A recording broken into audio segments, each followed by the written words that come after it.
शीरीन। हमारे साथ हैं देश के सबसे बड़े गुरु astro scientist GD Vashishtha ji. गुरु जी, आपका बहुत बहुत स्वागत है। दाता खुशियां दे, सुख बख्शे प्रभु।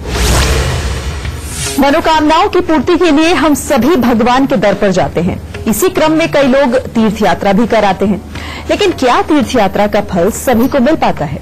अपने शरीर को कष्ट देकर प्रभु के दर पर पहुंचने वालों की भगवान सुनते भी हैं या नहीं? आज इसी विषय पर हम बात करेंगे कि किसे और कब तीर्थ यात्रा करनी चाहिए। राशियों के अनुसार आपके दिन का हाल तो होगा ही, और कौन से विषय होंगे ये भी जान लेते हैं। अलग अलग धाम और तीर्थ की यात्रा का क्या फल मिलता है?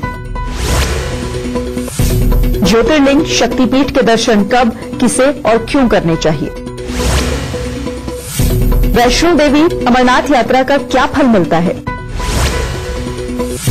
शारीरिक कष्ट देकर तीर्थ यात्रा करने का फल कैसे मिलता है? शो की शुरुआत करने से पहले आपको याद दिला दूं कि फेसबुक पर गुरु मंत्र पेज को लाइक कीजिए और गुरुदेव से सीधा अपने सवाल करिए। आपके सवालों का जवाब जरूर मिलेगा। साथ ही टीवी स्क्रीन पर जो ईमेल आईडी फ्लैश हो रही है, उस पर आप हमें मेल भी कर सकते हैं। आपको इस शो पर कॉलर बनने का मौका मिलेगा। इसी के साथ अगर आप गुरुदेव से संपर्क करना चाहते हैं तो स्क्रीन पर फ्लैश हो रहे नंबर पर कॉल कीजिए। इससे ज्यादा तरीके आपको और कहां मिलेंगे? गुरुदेव, पहला कॉलर में इससे पहले आपसे हम जानना चाहेंगे मेष, वृषभ और मिथुन राशि वालों का आज का दिन कैसा रहेगा? सबसे पहले बात करते हैं मेष राशि वालों की। मेष राशि वालों का आज दिन काफी उत्तम है। आज परिवार तथा मित्रों के साथ अच्छा समय व्यतीत होगा। कामकाज अच्छे स्तर का बना रहेगा। चुस्ती फुर्ती भी हर तरह से देखने को मिलेगी, परंतु खर्चे पे थोड़ी लगाम लगा करके रखें। ज्यादा खर्च हो गया तो टेंशन भी हो सकती है। वृषभ राशि वाले अगर आज अपने स्वास्थ्य का थोड़ा ध्यान रख के चलते हैं तो दिन बहुत ही उत्तम। कामकाज में हर तरह की सफलता प्राप्त होगी। मन में नया जोश और चुस्ती फुर्ती वो भी बनी रहेगी और माता पिता की तरफ से भी अच्छा स्नेह प्राप्त होगा। मिथुन राशि वालों के लिए भी दिन ठीक ठाक है। शिक्षा के क्षेत्र में मनवांछित सफलता प्राप्त होगी। कामकाज अच्छे स्तर के चलेंगे और स्वभाव में एक अच्छी गंभीरता देखने को मिलेगी, जिससे आप अच्छी इज्जत कमा सकते हैं। गुरुदेव, सबसे पहले तो आपसे यही जानना चाहेंगे कि लोग अलग अलग तीर्थ यात्रा करते हैं, अलग अलग धाम जाते हैं। ऐसे जाना किस तरह से उन्हें फलदायक होता है, उनके लिए साबित होता है और कितना फलकारी साबित होता है? बड़ा इंसान शुरुआत से जब से धरती पे आया है एक बहुत ही जिज्ञासु प्राणी रहा है और हमेशा इसने कोशिश की है ज्यादा से ज्यादा सीखे, ज्यादा से ज्यादा जाने और ज्यादा से ज्यादा करे। सिर्फ एक यही कारण की वजह से जैसे जैसे इंसान अपने अध्यात्म को जानता गया और उसके अंदर आसपास के लोगों का कर्म देख के उसको ही मानता गया और वही जीवन बनाया। बहुत हद तक ये सही था और बहुत हद तक ये गलत भी रहा। जब अध्यात्म की शुरुआत हुई तो उस वक्त में हमारे ऋषि मुनियों ने क्या बनाया, एक तरह का हमें समझाने की कोशिश करी कि आपकी जिंदगी का कौन सा हिस्सा कमजोर है तो क्या करना चाहिए। उन्होंने तो ये समझाया कि जैसे उन्होंने समझाया कि अगर आपको ताकत चाहिए तो आपको सात्विकता का पालन करना है, आपको मेहनत करनी है, शारीरिक व्यायाम करना है, खान पान अच्छा रखना है और हनुमान जी की पूजा करनी है। ठीक है, उन्होंने ये समझाया, हमने माना भी। फिर अगर आपको धन चाहिए तो आपको मां लक्ष्मी का चित्र सामने रख के या मां लक्ष्मी के मंत्रों का जाप करके या मां लक्ष्मी की पूजा करके, आराधना करके उनका चित्रण पूरा जान के उसके अनुसार अपने जीवन को ढालना चाहिए। अगर आपको इज्जत चाहिए, स्वास्थ्य चाहिए, नाम चाहिए, कर्म चाहिए तो आप विष्णु भगवान की पूजा करो। और अगर आपको शांति चाहिए, गृहस्थी चलानी है और लोगों को माफ करना सीखना है तो भोलेनाथ की पूजा करो। तो उन्होंने तो इस तरह से हर देवता के प्रति चित्रण हमें दिखाए। लेकिन अब हुआ क्या, एक आदमी जिसको कहा गया था भोलेनाथ की पूजा करो, उसका दूसरा रिश्तेदार वो विष्णु भगवान की पूजा कर रहा था। अब वो वहां गया, ये भी कहा जाता है कि कभी किसी का अनादर नहीं करना, तो वहां गए, उन्होंने सर झुकाया। लेकिन उसके बाद धीरे धीरे करके क्या हुआ कि एक जमाना था, आज से अगर हम 50-60 साल पहले ही चले जाए तो जमाना यह था कि एक ही भगवान का मंदिर हुआ करता था जिसके नाम से वो मशहूर है। लेकिन आज सब जगह सब भगवानों का मंदिर मिलता है और प्रथा ये आ गई कि अगर एक ही पूजा करने जा रहे हो तो दूसरे की पूजा करनी एक तरह की मजबूरी है दूसरे भगवान की। पहले लोग जब तीर्थ यात्रा किया करते थे तो वो एक समय निकाल के पर्टिकुलर तब जाया करते थे तीर्थों के लिए, या किसी खास चीज के फल की प्राप्ति के लिए जाया करते थे तीर्थ के लिए। लेकिन आज समय ऐसा आ गया है कि सारे साधन बहुत ही आराम से सुलभ हो गए, जिसके कारण लोग एक साल के अंदर 20-20, 25-25 तीर्थ भी करते हैं। ये भी हो गया है। अब लोगों की ये आस्था बन गई, जबकि ये सही मायने में परमात्मा का आशीर्वाद, उससे प्राप्त करने वाले फल का एक तरीका था, लेकिन अब ये आस्था में कन्वर्ट हो गया। ये तरीका तो ठीक है कि ठीक है, हम जाते हैं, परमात्मा को प्रणाम करते हैं, अपनी झोली भरते हैं, कहने का मतलब हमें ये महसूस है कि हमारी झोली भरी और हम वापस आए। लेकिन इसका सही तरीका जानना बहुत जरूरी है बेटा। सही तरीके के लिए आपको परमात्मा को रिश्वत नहीं देनी। परमात्मा से झोली फैला करके जब मांगना है तो उसको देना जरूरी नहीं है कि नहीं प्रभु मैं आऊंगा और ये करके जाऊंगा, ठीक है। वहां पर आप अगर श्रद्धा से जाकर के माथा झुका करके अपनी तकलीफ वहां पर बोल के आते हैं और आकर के अपना पूरा कर्म करते हैं और उस तकलीफ को दूर करने के पूरे प्रयास करते हैं अगर, तो परमात्मा आपकी झोली भरते हैं। और उसके बाद में एक नया ही चलन आजकल और बना हुआ है कि तुम्हें फलानी जगह कोई माथा टेका था या फलानी जगह तुमने कोई मंशा मांगी थी, उसके बाद तुमने अपनी पूरी नहीं करी, इसलिए तुम्हारे साथ ये होगा। ये डराने वाले भी बहुत लोग हैं। लेकिन आप सबको मैं एक और बात बता दूं बेटा, परमात्मा इतने बुरे नहीं है और ना ही परमात्मा इतने छोटे दिल के हैं कि अगर जरा सी कोई चीज तुम नहीं करोगे तो परमात्मा तुम पे कहर बरसा देगा। परमात्मा की मानसिकता नहीं है ऐसी। परमात्मा का तो एक ही काम है बेटा, उसने जन्म देना है, पालना है, उसने धरती का बैलेंस बनाने के लिए मरण भी देखना है इंसान का। जब जरूरत पड़ती है और आप श्रद्धावश जब उसके आगे माथा झुकाते हैं तो आपके दुख भी दूर करता है। अगर इसको इतना जान के और उसको अपना माँ बाप मान के बेटा, अगर थोड़ी देर से भी तीर्थ आप करते हो और पूरी श्रद्धा के साथ अगर जाकर के करते हो तो ही आप फल के कारक बनते हो। और अगर आप सिर्फ तीर्थ करने जा रहे हो, सिर्फ आपने बोल दिया है या किसी के कहने के ऊपर नहीं मैं भी चलता हूं इस तरह से चल रहे हो, तो बेटा वहां पर तीर्थ के लाभ नहीं होते। तीर्थ का लाभ स्पेशली तौर पे इस चीज के लिए रखा जाता है कि परमात्मा आपका वाकई में कोई कर्म सिद्ध करे। जैसे आज आपका बच्चा मान लो 10-15 साल का है, आप अगर कहते हो कि मेरे बच्चे की शादी अगर सही संपन्न हो जाती है, जो कि 20, 22, 25 साल की उम्र में होगी, संपन्न होती, परमात्मा मैं तेरा धन्यवाद करने आऊंगा। ये तीर्थ होता है जब आप उस श्रद्धा के साथ जाते हो। लेकिन जब 9वीं में पढ़ने वाला बच्चा जब ये कहता है कि प्रभु मेरे को 10वीं क्लास में चढ़ा दे और 10वीं में अच्छे मार्क्स दिला दे तब मैं तीर्थ करने आऊंगा, ये तीर्थ नहीं होता। तो बेटा इन चीजों को तुम्हें समझना पड़ेगा। उसके अनुसार जो परमात्मा का प्रारूप है, जो उसका स्वरूप है, जो उसकी आशा है, जो उसके हम कर्म को जानते हैं, समझिए, उसको हमें बरकरार रखना पड़ेगा, कायम रखना पड़ेगा। अपनी अंधाधुन अंधविश्वासी को परमात्मा मानना और उसके कर्म को मानना बेटा ये बिल्कुल गलत है। इससे बहुत कुछ बिगड़ भी रहा है। तो इसीलिए संयम से, धैर्य से परमात्मा को अपना मानते हुए और उसके साथ बात करते हुए पूरी श्रद्धा पूर्वक जो तीर्थ किए जाते हैं वही फलीभूत होते हैं।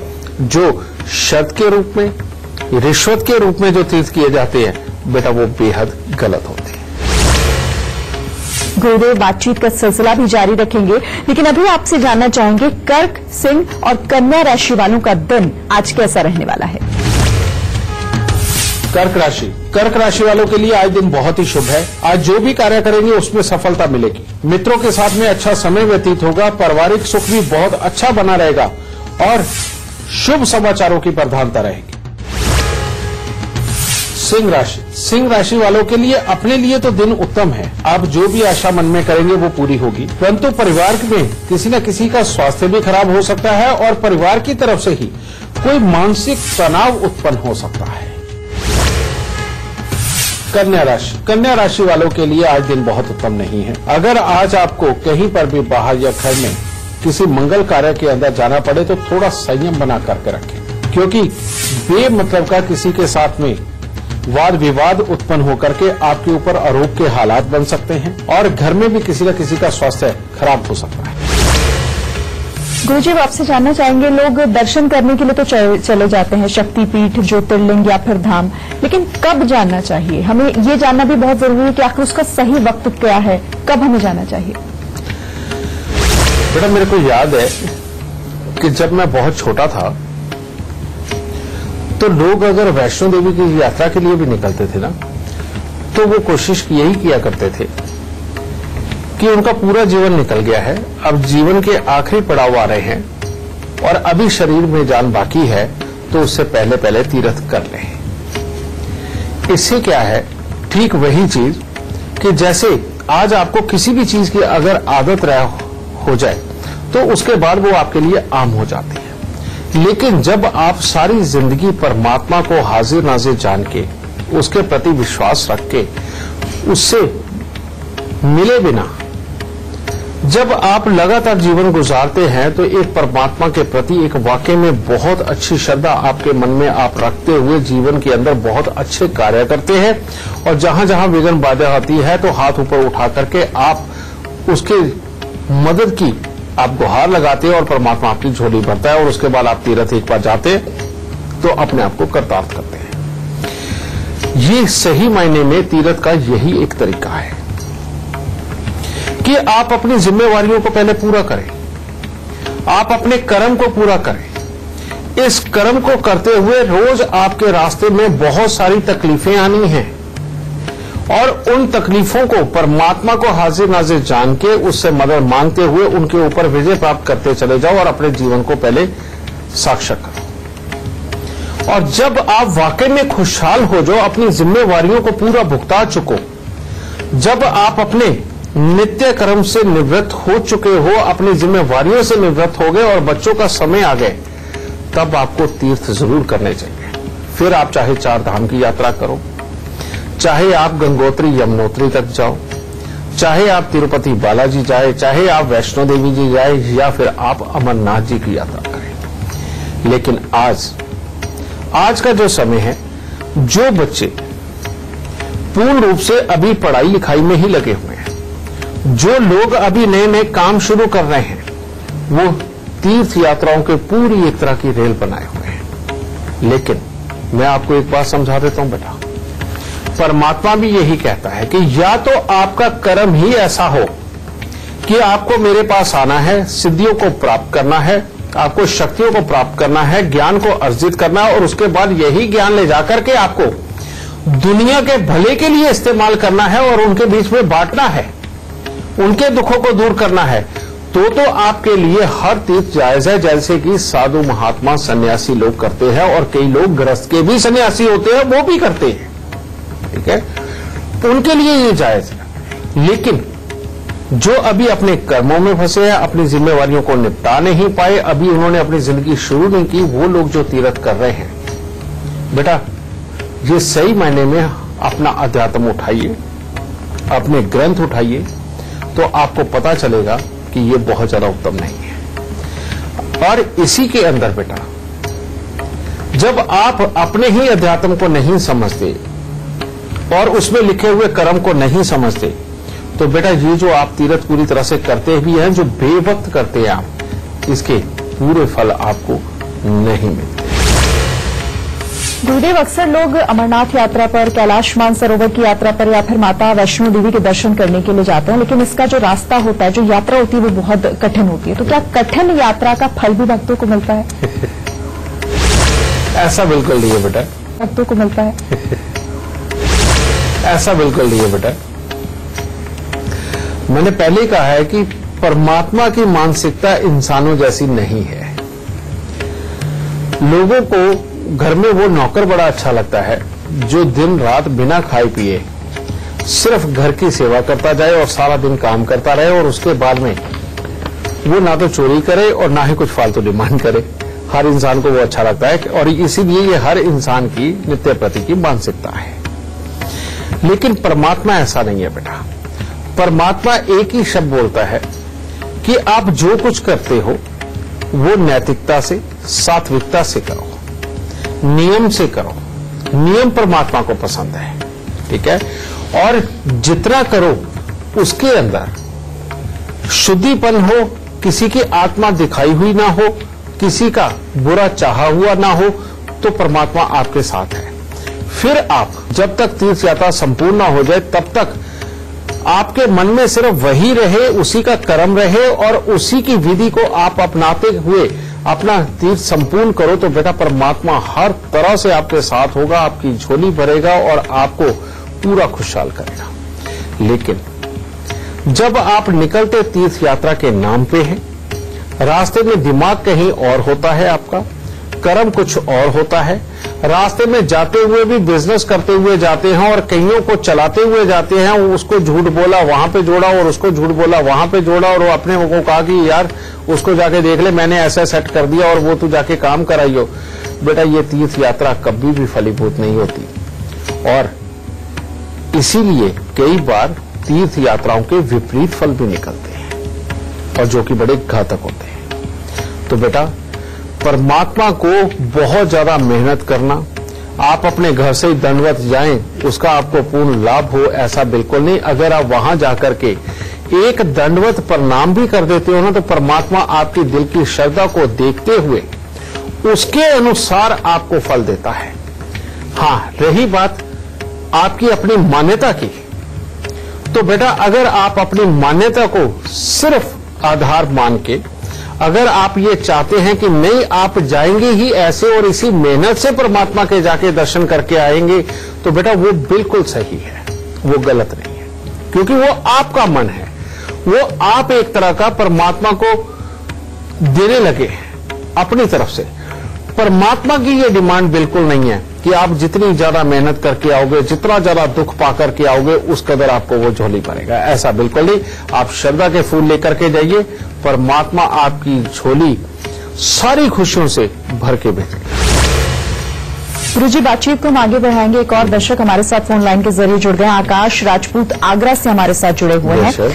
आकाश, क्या पूछना चाहते हैं आप, ये हमें बताएं, लेकिन उससे पहले कहाँ का जन्म है आपका, जन्म स्थान के साथ ही जन्म तिथि और वक्त क्या है जन्म का, ये भी हमें बताएं। सर मेरी डेट ऑफ बर्थ है 31 जनवरी 1988। ठीक है बेटा। और टाइम है शाम के 4:05। ठीक है। और बर्थ प्लेस है गेवर के पास है, छपरामऊ। बीमारियां चल रही है, सभी लोग बीमार हैं और थोड़ी सी हमारी जॉब को लेकर परेशानी, गवर्नमेंट जॉब है कि नहीं। बेटा तुम्हारी कुंडली वाकई में बहुत खराब है। और ये खराबी क्या है, सबसे पहले तो शुक्र राहु का मेल, कहते अपनी सेहत, रुपया, पैसा और पत्नी के सुख तीनों का धुआं निकालेगा। ये बहुत ही बुरा योग ये भाग्य स्थान के अंदर बैठा हुआ है। दूसरा योग बेटा सूर्य और बुध का अष्टम भाव के अंदर के हर काम ऊपर पहुंच के नीचे। तीसरा बृहस्पति बेहद खराब तुम्हारे कर्म स्थान के ऊपर, कहते किसी काम की सेटिस्फेक्शन नहीं देगा, उल्टा भाई, यार, दोस्त, मित्र, पार्टनर, इनके सुखों को किसी न किसी रूप में कमजोर करेगा। और ये क्योंकि मंगल को टक्कर है इसकी, तो कोई बड़ी बात नहीं, ये तुम्हारे कर्म को भी कमजोर करते हैं। तीसरा एक और बुरा योग, 12वें स्थान पर बैठा हुआ चंद्रमा, कहते हर खुशी के बाद गम देगा और मां बाप से जो भी पैसा लेकर के धंधा करोगे उसी को डुबो देगा।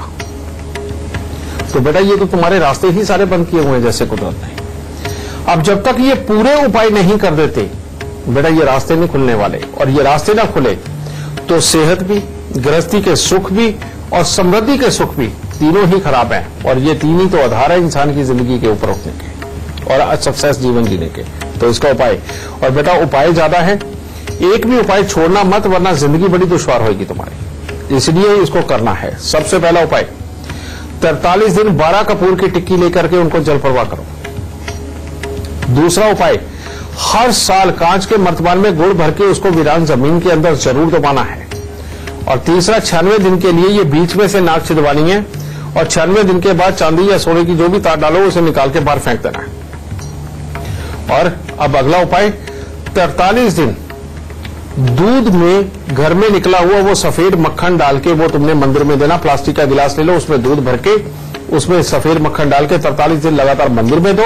और एक चांदी की डिब्बी में शहद भर के उसको वो जो एल्फी वगैरह या क्विक फिक्स वगैरह उससे चिपका के, ताकि शहद लीक ना हो, उसे हमेशा अपनी जेब में बना के रखो। और उसके बाद में हर महीने एक सफेद धोती काली किनारी वाली जवान पंडित को जरूर देनी है। ये तो हो गए तेरी सारी जिंदगी को अच्छा करने के उपाय। लेकिन अब खास तौर पे सिर्फ और सिर्फ काम को अच्छा करने के, और वो है 43 दिन तांबे का पैसा लेकर के उसे जल प्रवाह करो और हमेशा अपना सर ढक के रखो जिसमें नीला या काला रंग बिल्कुल ना हो। बेटा, इन उपाय सारों को किए बिना तेरा जीवन पार नहीं है, इसीलिए इनमें से कोई उपाय छोड़ना मत, जीवन तब अच्छा बनेगा। खुश रहे माता रानी। अभी वक्त हो गया है एक छोटे से ब्रेक का, लेकिन ब्रेक पर जाने से पहले जान लीजिए गुरुदेव जीडी वशिष्ठ की मुहिम के बारे में। अगर आप पढ़े लिखे हैं लेकिन बेरोजगार हैं, आप रिटायर हो चुके हैं, या फिर आप एक हाउसवाइफ हैं और पैसा कमाना चाहते हैं, तो एस्ट्रो आर्मी से जुड़ें, जिसमें आपको ऑनलाइन ट्रेनिंग के बाद हर महीने 50,000 से लेकर लाखों रुपए तक कमाने का मौका मिलेगा। एस्ट्रो आर्मी में रजिस्ट्रेशन करवाने के लिए नीचे दी जा रही वेबसाइट astroarmy.com पर अभी लॉगिन करें और अपना भविष्य बेहतर बनाएं।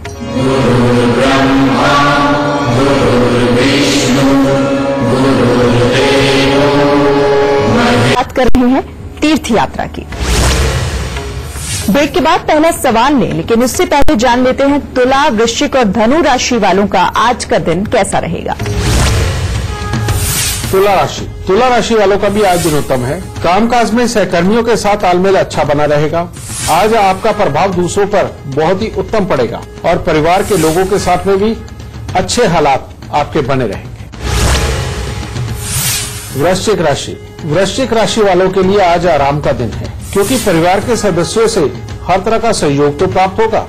गृहस्थ जीवन भी बिल्कुल सामान्य होगा, परंतु शरीर में आलस्य की प्रधानता बनी रहेगी। पढ़ाई लिखाई करने वाले बच्चों का पढ़ाई लिखाई में पूरी तरह से मन नहीं लगेगा।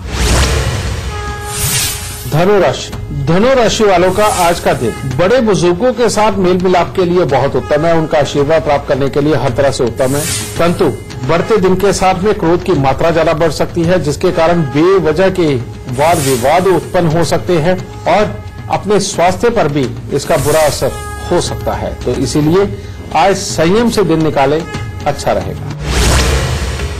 गुरुजी, कई ऐसे लोग होते हैं जो अपने घरों में ही बड़े बड़े मंदिर बना लेते हैं और उनका कहना होता है कि यही हमारा तीर्थ है, हमें किसी तीर्थ स्थान पर जाने की जरूरत नहीं है। तो ये कितना जायज है, कहां तक सही है? बेटा, अगर परमात्मा को घर पे ही रखा जा सकता होता तो हमारे बड़े बुजुर्ग, हमारे ऋषि मुनि, हमारा अध्यात्म हमें मंदिर बनाने की इजाजत नहीं देता। जहां परमात्मा रहते हैं वहां सिर्फ और सिर्फ एक कर्मकांडी सात्विक इंसान ही रह सकता है, वहां पर गृहस्थी नहीं रह सकती। और जिन लोगों ने, ये मैं बिल्कुल खुले में बोल रहा हूं बेटा, जिन लोगों ने अपने घरों में दरबार बनाए हुए हैं और जिनकी फैमिलियां भी वहीं रहती हैं, उसी घर में रहती हैं और वहां पर लोग भी आ रहे हैं और वो रोज भजन कीर्तन करते हैं, अपने घर पे अखंड जोत जला करके बैठे हुए हैं और दावा ये भी कर रहे हैं कि वो लोगों का दुख दूर करते हैं या उनमें परमात्मा आते हैं। आप उनकी निजी जिंदगी को सिर्फ तनिक सा झांक के देखो, उनसे ज्यादा दुख आपके आसपास के माहौल में किसी को नहीं मिल रहे होंगे। उनके पास सिर्फ पैसा आ रहा होगा, क्योंकि वो ये कर्म कर रहे हैं, वो ये काम कर रहे हैं, लोगों की आस्था जुड़ी हुई है। आप यहीं से देखिए कि अगर परमात्मा उनको सुखी नहीं रख रहा तो घर में जब आप कोई बड़ा सा मंदिर बना करके उसके अंदर जब मूर्ति स्थापित कर देते हो और लगातार जब वहां पर जोत चलती है, तो लाल किताब में साफ तौर पे लिखा हुआ है कि घर के बच्चे या तो सुखी रहेंगे नहीं या सुख देंगे नहीं। इसीलिए लाल किताब साफ तौर पे बोलती है कि घर के अंदर मंदिर कभी नहीं होना चाहिए, और जिस घर में मंदिर होगा वहां की औलाद या तो सुखी रहेगी नहीं या सुख देगी नहीं। इसके पीछे बहुत बड़े कारण है। इसका एक स्पेशल मैं पूरा एपिसोड बनाऊंगा और आप सबको समझाऊंगा कि उसके पीछे साइंटिफिक रीजन क्या है और आध्यात्मिक रीजन भी क्या है। ठीक है, इसीलिए बेटा घर पे मंदिर का होना आपके बच्चों के सुखों को खराब कर रहा है और सही मायने में जो काम धंधे वाले लोग हैं उनके कर्म को भी ये बिगाड़ देता है। तो परमात्मा मंदिर के अंदर ही प्राण प्रतिष्ठित मूर्ति में होने चाहिए, ये बात आप मान के चलो। और आपका घर भी मंदिर से दूर होना चाहिए, ये भी बात मान के चलो।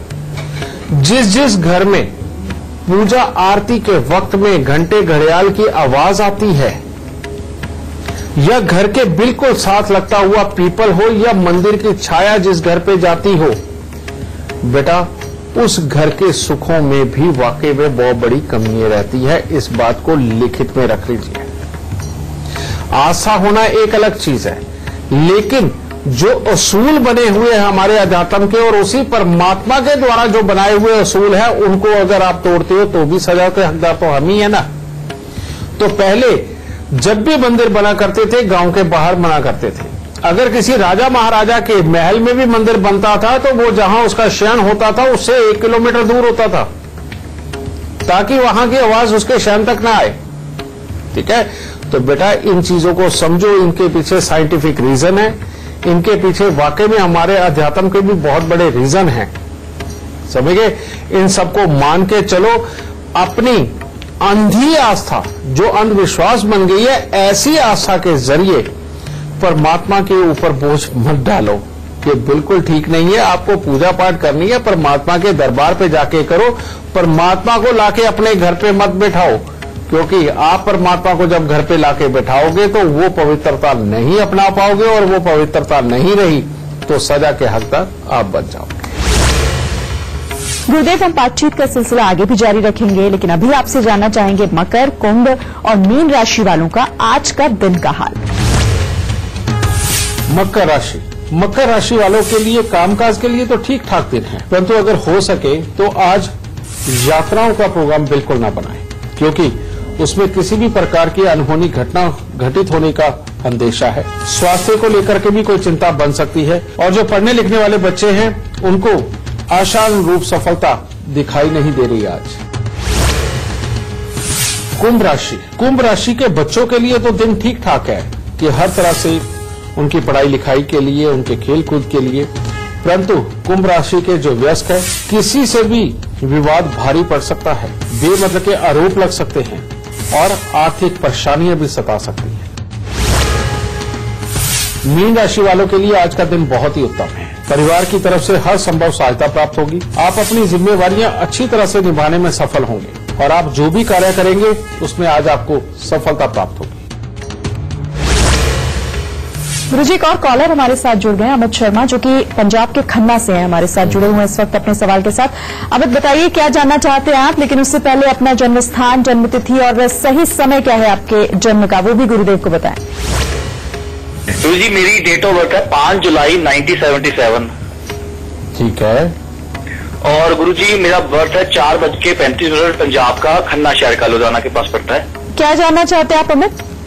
गुरुजी बस मैं जानना चाहता हूँ कि मैं बहुत मेहनत करता हूँ, मतलब उसका रिजल्ट मेरे को नहीं मिल पाता है, बट अभी थोड़ी सी मैं और मेहनत कर रहा हूँ, मतलब फेडअप नहीं होता हूँ। बट अभी आपकी आज्ञा से, आपके आशीर्वाद से मैं क्या मतलब इसको काम करना चाहता हूँ, अभी मैं और भी कुछ बढ़ाना चाहता हूँ।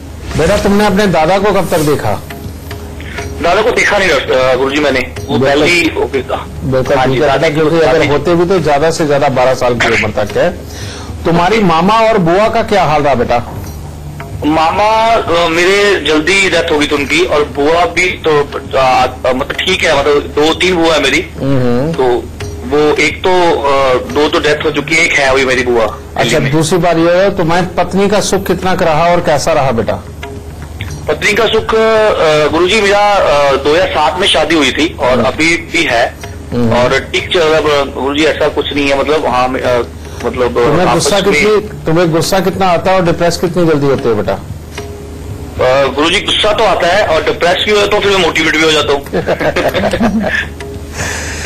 ये बातें मैंने इसलिए पूछी है मेरे लाल, एक तरफ तुम्हारी जन्म कुंडली के अंदर बहुत शानदार केतु है जो कहता है कि ये अपने आप को खुद ही मोटिवेट करता है और जिंदगी के अंदर बहुत अच्छे कर्म करने के लिए मजबूर करता है, यानी कि कर्म प्रधान होता है ये, ठीक है।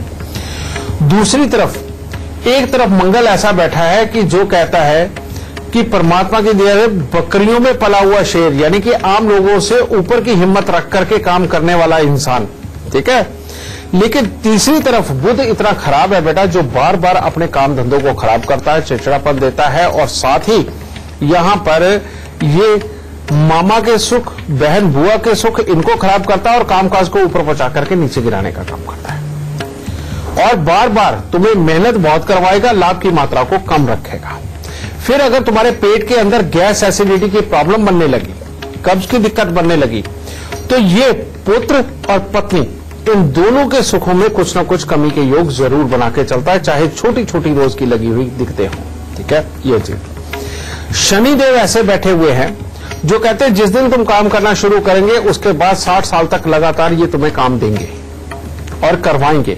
लेकिन ये केतु जो है वो तुम्हें आगे बढ़ाने के लिए, बुध जो है तुम्हें डुबोने के लिए, मंगल जो है तुम्हें हिम्मत देकर के उसको पार करने के लिए, ये एक ऐसा कॉम्बिनेशन बैठा है जो पूरी तरह से पार नहीं लेकर के जाता और पूरी तरह से लाभ नहीं देता है। इसको तोड़ने के उपाय, यानी कि ये बुरेपन को तोड़ने के उपाय ये क्या है?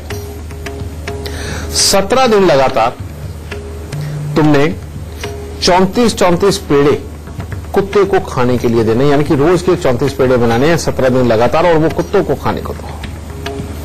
हर साल कांच के मर्तमान के अंदर गुड़ भर के उसको वीरान जमीन के अंदर तुमने जरूर दबाना है। कारण यह है कि ये राहु और सूर्य का मेल एक ऐसा मेल है जो बार बार अपने लाभ को, कर्म को, स्वभाव को इनको खराब करता है।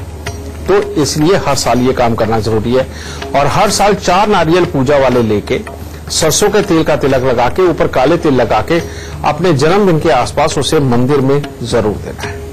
और अगर पेट में गैस एसिडिटी की प्रॉब्लम बनती हो तो ऐसे में कन्याओं को हर मंगलवार को दूध और मिश्री जरूर दो बेटा। इतने से उपाय करके देखो बेटा, सारी विघ्न बाधा खत्म होगी।